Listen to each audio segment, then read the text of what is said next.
Bonjour à tous et à toutes et bienvenue une fois de plus sur la chaîne du pouvoir de la conscience. J'espère que vous allez bien, j'espère que vous passez une excellente journée et que vous prenez grand soin de vos conversations internes. Aujourd'hui, je vous ai préparé un podcast que j'ai intitulé « Ne pas lutter mais se souvenir ». Je n'ai pas trouvé d'autre titre pour vous exposer ce dont j'aimerais vous parler aujourd'hui. Vous savez que je m'observe beaucoup et je partage avec vous ce que j'observe. Parfois, je me perds aussi, mais je sais que c'est normal parce que je suis en train de faire un travail interne profond, de me connaître et de transformer mon être, de connaître l'être que je suis, que j'ai alimenté, en l'observant tranquillement, sans juger, pour pouvoir choisir ce que je veux vivre, c'est la personne que je veux être, comment je veux me sentir. Donc aujourd'hui, j'aimerais vous parler de ce que j'utilise depuis quelque temps et qui me semble beaucoup plus efficace pour entrer dans la sensation du désir accompli, sentir que je suis ça, que je suis celle que je veux être ou ressentir réellement ce que je ressentirais si. Mais comme je vous dis toujours, ça reste personnel et ceux qui veulent essayer merveilleux, sinon laissez passer. Donc comme je vous ai dit dans les derniers podcasts, lorsqu'on applique la loi de la conscience, on comprend par l'expérience comment on fonctionne. Quelles choses sont plus efficaces pour nous parce que, rappelons-le, l'objectif de ces applications, c'est la compréhension, réellement. La paix interne, comprendre la conscience par l'expérience. Et je vous assure que c'est de plus en plus facile. Comme nous le dit Neville, une observation non critique, sans dialoguer, la présence même et choisir consciemment sa nouvelle façon de penser. Moi, je le fais toujours depuis le « je me sens » ou « je suis », parce que réellement, il n'y a personne à changer sauf nous-mêmes. Je sais qu'au départ, ça peut être compliqué à intégrer cette chose, c'est-à-dire que nous créons absolument tout parce que nous voyons beaucoup de choses dans notre monde et on se dit « mais comment c'est possible ?» Mais une fois que on commence à comparer notre intérieur avec notre extérieur et on se rend compte qu'il y a des choses que on perpétue, donc avec notre pensée, avec notre dialogue interne, c'est pour ça, non, c'est pour ça que je vois ça parce que je continue à perpétuer ça, non?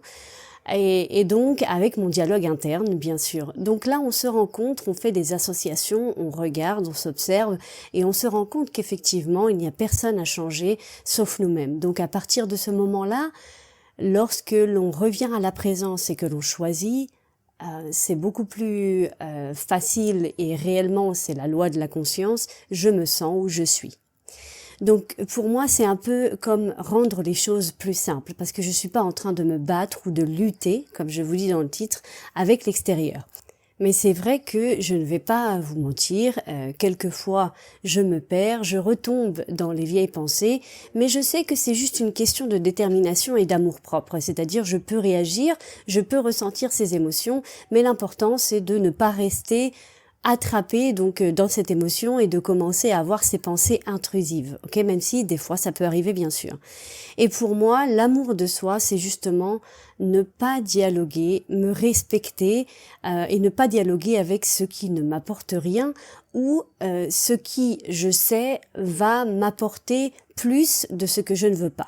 C'est-à-dire un ressenti donc de l'angoisse, de l'anxiété, etc. Et en plus, donc un monde extérieur, une perspective qui ne me plaît absolument pas. À part ça, avec la discipline, même quand je me sens bien et que je suis consciente de mes pensées, j'observe et je me sens de telle ou telle manière. J'applique beaucoup la présence, beaucoup, plusieurs fois par jour, énormément. Pas de répétition vaine, juste rester fidèle à ma vérité dans la tranquillité et la sécurité et la paix. Et la semaine dernière, j'ai essayé quelque chose que j'avais écouté il y a quelques mois dans une des conférences de Wendy, mais je ne comprenais pas. Mais maintenant, oui, et c'est le « je me souviens ». Pour moi, pour le moment, c'est une chose qui est différente du « je me souviens quand ». Vous savez que le « je me souviens quand », pour moi, je l'utilise pour envoyer ces émotions dans le passé, même si je ne l'utilise plus vraiment. Mais là, c'est une autre chose, c'est « je me souviens ». Je m'explique. Lorsque j'observe sans juger dans quel état de conscience je suis, je reste dans le moment présent et donc je choisis comment je me sens, qui je suis. Par exemple, si j'observe que je me sens mal pour un paiement, si mon état de conscience est dans le manque, j'observe sans juger, juste pour savoir où je suis, et je sais que c'est un état d'esprit que je suis en train d'abandonner ou que j'abandonne réellement. Donc, et là, c'est là où je m'arrête et je sais que ces pensées appartiennent à un état de conscience auquel je ne veux plus appartenir, que je ne veux plus m'identifier, comme retirer un vêtement. Et justement, à ce moment-là, quand je rentre dans la présence ces quelques secondes, je dis « Ah mais oui, je me souviens, je suis prospère » ou je me sens prospère ou j'ai beaucoup d'argent, etc. Et je continue une petite, je sais pas, 30 secondes à me dire des choses qui sont en relation, donc mon dialogue interne, en relation par exemple avec la prospérité. Parce que je sais très bien que si je continue à alimenter ce que je ne veux pas, c'est-à-dire quand j'ai ce paiement par exemple, à me sentir mal, je vais continuer à habiter cet état de conscience. Donc là, on va appliquer le psaume 46, 10, restez calme, restez tranquille et sache que je suis Dieu. Donc une fois que je reste calme dans le présent, je choisis. Donc par exemple, l'argent existe, il y a des personnes qui ont de l'argent, pour moi aussi c'est possible, je me sens tranquille, en sécurité, je suis prospère, etc. J'utilise aussi beaucoup d'associations. Pour moi, elles sont très utiles. Beaucoup de fois, notre esprit, il fonctionne par association. Mais c'est vrai que juste à ce moment-là, donc lorsque je choisis, lorsque je suis dans le calme, c'est « Ah oui, je me souviens, je suis prospère. Ah, c'est vrai que j'ai beaucoup d'argent. Ah, c'est vrai que… » Et même au moment même, là, à l'instant où je suis en train de vous le dire, c'est une sensation totalement différente. C'est un calme, c'est une sécurité. C'est quelque chose… Le fait pour moi de se souvenir, ce n'est pas quelque chose de nouveau. Je ne sais pas comment vous l'expliquer. Parce que lorsqu'on choisit donc un nouvel état d'esprit, c'est nouveau. On a l'impression, je me répète, non, mais c'est nouveau. On a l'impression que c'est quelque chose, comme nous dit Neville dans plusieurs de ses conférences, qu'il nous dit, c'est comme porter un nouvel habit ou un nouveau chapeau. On a l'impression que c'est pas agréable. Non, on a l'impression que il va falloir du temps pour s'adapter à cette nouvelle pensée, etc. Mais quand j'utilise le « je me souviens », comme psychologiquement c'est quelque chose que j'ai déjà vécu, même si c'est pas spécialement vrai, mais le fait de dire « ah oui, je me souviens, je suis comme ça », j'ai l'impression d'être déjà avec ce nouveau vêtement ou ce nouveau chapeau, mais beaucoup plus naturel.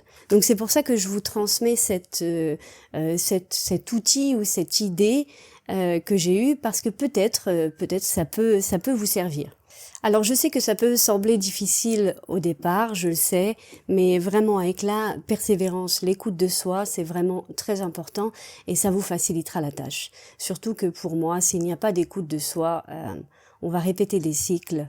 Je l'ai fait pendant beaucoup d'années et c'est vraiment c'est horrible, c'est gênant, on se sent mal, on ne comprend pas, etc. Mais à partir du moment où on observe, on se pose les bonnes questions et on comprend que c'est l'ego qui a été en automatique, etc. C'est celui qui souffre, l'ego. Notre être, il ne souffre pas, il est la paix, il est intact. Il est parfait, calme, amour, etc. Et plus on pratique l'observation et la présence, même si ce ne sont que quelques secondes, plus vous vous rendez compte de ce dont Neville nous parle. Ce ne sont que des états de conscience. Donc, si ça vous dit, essayez cette pratique du « je me souviens » lorsque vous êtes dans cette présence, les quelques secondes où vous êtes vraiment à l'écoute de votre être. Essayez donc ce « je me souviens » parce que vous allez peut-être avoir l'impression, comme moi, que vous avez toujours été comme ça. Donc c'est pas un nouvel état qui est nouveau pour vous dans le sens vous aurez du mal à vous habituer. Évidemment, peut-être vous aurez un paiement le jour suivant, évidemment vous allez peut-être réagir, mais l'idée c'est de se souvenir, c'est de pratiquer et de rester le plus longtemps possible dans cet état. Et une fois que vous faites le « je me souviens », si ça vous fonctionne comme ça fonctionne sur moi, vous allez voir, vous allez avoir un ressenti qui est très agréable. C'est une paix, c'est un calme. c'est vraiment habiter l'état de conscience de la prospérité. Et ça laisse une marque en vous. Et donc, pour la prochaine fois, quand vous allez peut-être réagir, qui est quelque chose qui est totalement normal, quand vous allez sortir de cette réaction, vous allez vous secouer et vous allez dire, ok, je l'ai fait hier ou je l'ai fait il y a 2 jours, je sais comment je me suis sentie, j'ai fait comme ci, j'ai fait comme ça, je suis capable de le refaire. Ok, c'est ça, c'est la pratique, vraiment. Vous devez vous observer, découvrez vraiment comment vous fonctionnez, quel est le plus simple pour vous, comment vous vous sentez. Parce que moi, je vous parle depuis mon propre chemin, mais vraiment, si ça résonne en vous, utilisez-le, essayez-le, surtout pratiquez, observez-vous, c'est très très important. L'idée, c'est de se connaître afin que Dieu qui s'est endormi se réveille et que l'homme puisse savoir qu'il est Dieu, non? En sachant qu'il n'y a personne à changer sauf nous-mêmes, comme nous dit notre cher Neville Goddard. Sur ce, je vous souhaite une excellente fin de journée, un excellent week-end ou une excellente semaine, ça dépend quand vous écouterez ce podcast, et on se voit dans le prochain podcast.